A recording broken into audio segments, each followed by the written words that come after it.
In 2 Kings 1 verse 10, Elijah answered and said to the captain of the 50, If I be a man of God, then let fire come down from heaven and consume thee and thy 50. And there came down fire from heaven and consumed him and his 50. When God's servant speaks, the wise listen. Deuteronomy 18 verse 22. On the 31st of December 2020, during the Life Candlelight service, the man of God, wise man Daniel, gave a prophecy concerning the COVID-19 pandemic. He said that this is a game from the devil, which would lead to misunderstandings within and amongst nations. These were his words. Number 7. This is another issue. Coronavirus pandemic is a game from the devil and his agents. Take note. But God permits it for a purpose. This very evil game will bring out more tactics and strategies this year, 2021. For you to know that it is a game, it will lead to misunderstanding within nations and among nations, within nations and among nations of the world. But at the end, what will happen to these nations? Will they be strong enough to challenge the evil forces behind this evil game? But one thing is certain. God has promised his children who are in genuine relationship and fellowship with him a safe passage. When God's servant speaks, the wise listen. Deuteronomy 18 verse 22.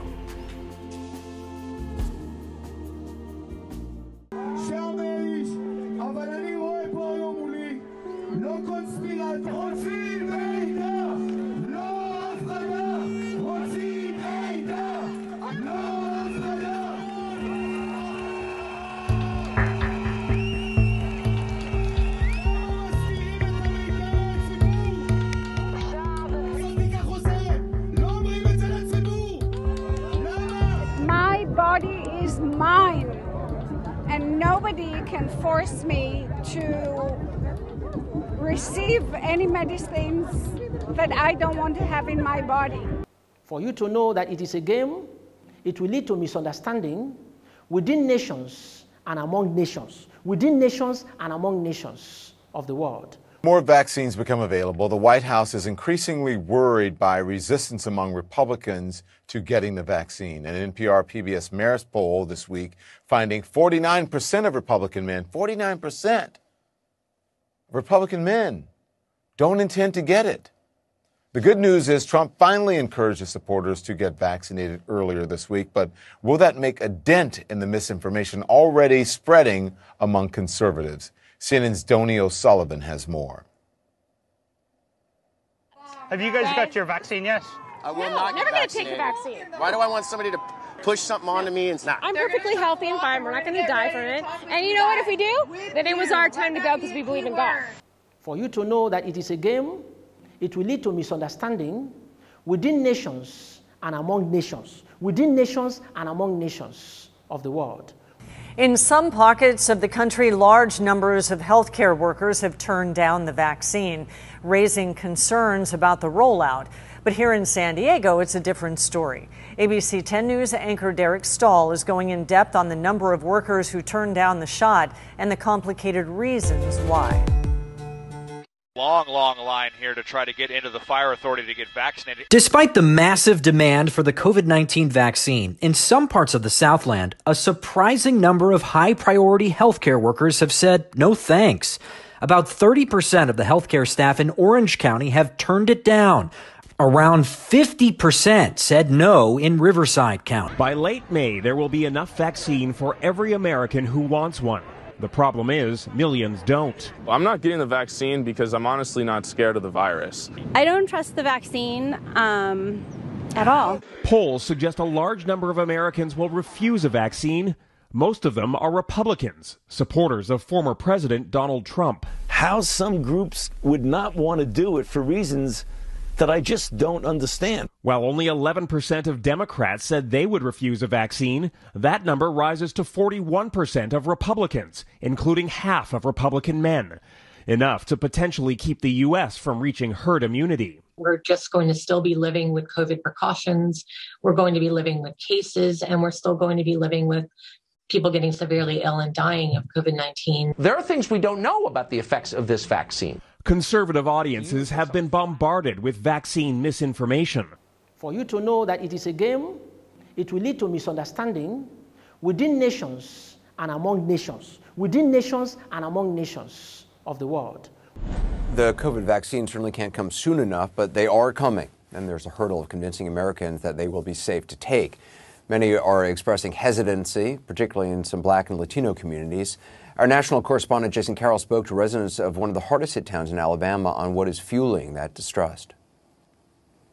Hobson City, Alabama. The term city used loosely, it's really a small town. Population about 800. We're a small community, small enough to know everybody and everybody's cat. Hobson City's mayor says small enough to know that when it comes to trusting in a COVID-19 vaccine, many people here feel the way she does. I'm reluctant to take the vaccine. Wait, you yourself are reluctant to take I am reluctant. Most of those who live in Hobson City are African American. Distrust of the medical community runs deep. The town, located about 100 miles from Tuskegee, Alabama, home to one of the darkest chapters in American medical history. 7%. Still, older residents such as Joe Cunningham have such little faith in doctors, he was reluctant to go in for a COVID-19 test, and any discussion about a vaccine is off the table. I was afraid to take the test. Why not, Mr. Cunningham? I don't know. I just don't understand it. I'd like to know where it's coming from. I'm going to have to convince my father because he don't know what this vaccine is about. But as black people, that's all we know is to trust the Lord and trust God. We'll have to convince our family that this is the right thing to do because this will help slow it down and help us to survive. Distrust in communities of color is not just a small-town problem, it's nationwide. A study conducted in September exploring the issue in Black and Latino communities found just 14% of Black people and only 34% of Latinos trust a vaccine will be safe. It's like it's almost to me like a fear. Like I have a phobia of needles. I'm almost at that point where I have a phobia of doctors. What she will not do is take a vaccine. We don't know any kind of side effects from them. So I just really feel like at this point where it's people that's going to take that vaccine as guinea pigs. For you to know that it is a game, it will lead to misunderstanding within nations and among nations, within nations and among nations of the world. Trump came out and said, please take this vaccine. No, I don't believe he'll take it. Vaccine hesitancy, in part fueled by dangerous misinformation, is higher among Republicans and Trump voters than other parts of the US population. Speaking at this event was Judy Mikovits, a discredited researcher and known peddler of dangerous misinformation about COVID-19. A lot of people will say the message you're spreading of anti-masks, anti-vaccine is dangerous. And every piece of data says it's not dangerous. Has the mask helped you? No. You're going to get sick with a bacterial infection. Mikovits is wrong. The CDC and science says masks do work. Dr. Judy Mikovits was the star of Plandemic, a video that went viral on YouTube and Facebook last year, which was full of false claims about the coronavirus. And now false claims about the vaccine spreading on and offline.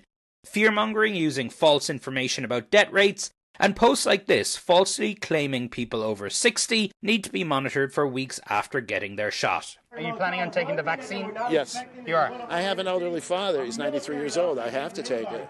I don't want to get him sick. I don't want to get somebody else's mother and father sick. You're the first person to tell me you're going to take the vaccine. Serious? Yeah. I think that a lot of the people who are angry and say they don't want to take the vaccine, a lot of them are more angry at the establishment of the lockdowns. For you to know that it is a game, it will lead to misunderstanding within nations and among nations, within nations and among nations of the world. President John Magufuli wants Tanzania's health ministry to only adopt vaccinations after they have been certified by the country's own experts. The president says he is concerned that the distribution of COVID-19 vaccinations may harm the population. Tanzanian President John Magufuli has claimed that vaccinations against COVID-19 are dangerous and instead urged Tanzanians to protect themselves from the deadly disease by using local remedies. There are some Tanzanians who recently traveled abroad in search of the coronavirus vaccine. These people brought the virus into our country when they returned. Let us stand firm. This vaccine is not good at all. Magufuli has long downplayed the seriousness of COVID-19, declaring in April that there was no virus in the country. We need to put God first in fighting against this dangerous disease, but at the same time take health precautions to protect ourselves against this disease as advised by our health experts. We have lived for over a year without the virus, and the good evidence is most of you here don't wear masks. In Tanzania, concerts, election campaign rallies and football matches have been going on unhindered. The Catholic Church in the country on Tuesday issued an alert over a surge in COVID-19 infections. Many Christians have been fasting and praying and asking God, why did you permit this evil game? Now, this is a question for you as well. Have you forgotten that God Almighty permitted Job's temptation? In Job 2, verse 1 to 10. Have you also forgotten that God Almighty permitted that the Israelites will go into slavery in a foreign land for more than 400 years? In Exodus 12, verse 40 to 41. But at the end, what happened to Job? What happened to Israelites? If you keep asking God, why, you will compromise your relationship and fellowship with Him, which is the only weapon to engage this battle and emerge victorious this year, 2021. Remember that Christianity is not a religion, it's not a custom, it's not a tradition, but a relationship with God Almighty from a genuine heart. When God's servant speaks, the wise listen. Deuteronomy 18, verse 22.